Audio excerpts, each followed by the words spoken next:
I am the author of this book titled Insomnia-Silent Cries. I wrote it back in 2017. It is a memoir about my life. I became depressed while writing chapter one. I sought help in a doctor who prescribed me lamotrigine. Excuse me if I'm saying that prescription wrong. I then started to have suicidal ideation. The doctor increased the dose instead of taking me off of it. I later learned by a psychiatrist. I was not supposed to be on a medication, stated my psychiatrist. Long story short, I ended up losing custody of my children. The judge ordered me to have a psych evaluation done, so I did so. Their father moved them from far from me to all the way to Texas.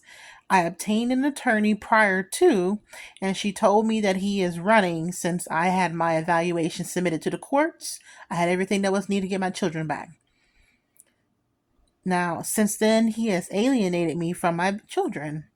I gave birth to my baby boy since then, raised him for 4 years without his dad, which is with another guy. He only wanted me and not his son. So I moved all communication via email as I was tired of him harassing me. Mind you, he is in a relationship. 4 years later, he comes into his life. My son started to complain of abuse. So I started recording it as I started picking up on it's been frequent of him complaining of dad's popping me in my pee pee, is what he would say.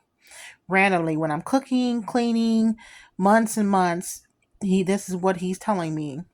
He also told me some other things as well. And so I informed CPS. His father lied his way out of it.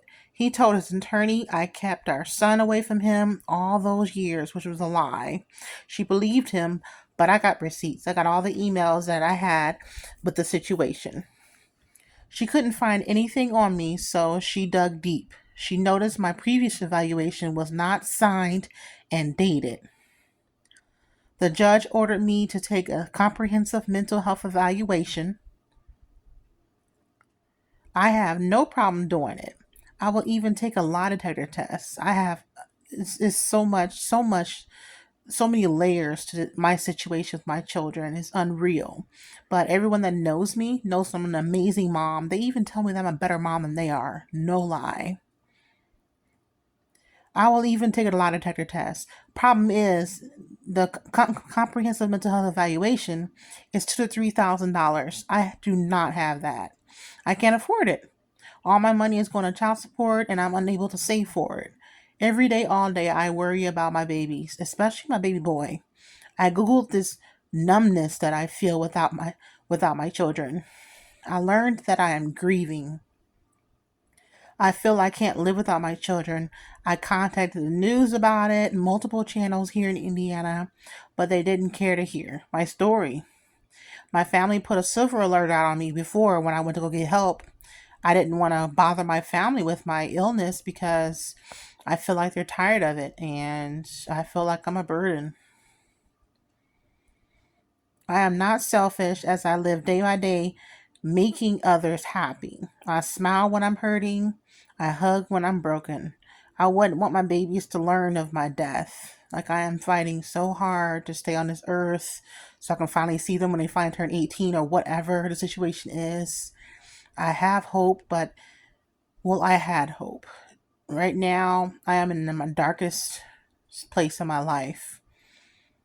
All I want is my babies, at least to see them. And it's not right just because you don't have enough money to have an attorney long enough to fight, or because someone lies their way out of a situation and you're unable to submit the stuff to the courts because you don't know how to, or so forth and so on. I am at a loss for words as I am trying to live longer. God, please help me.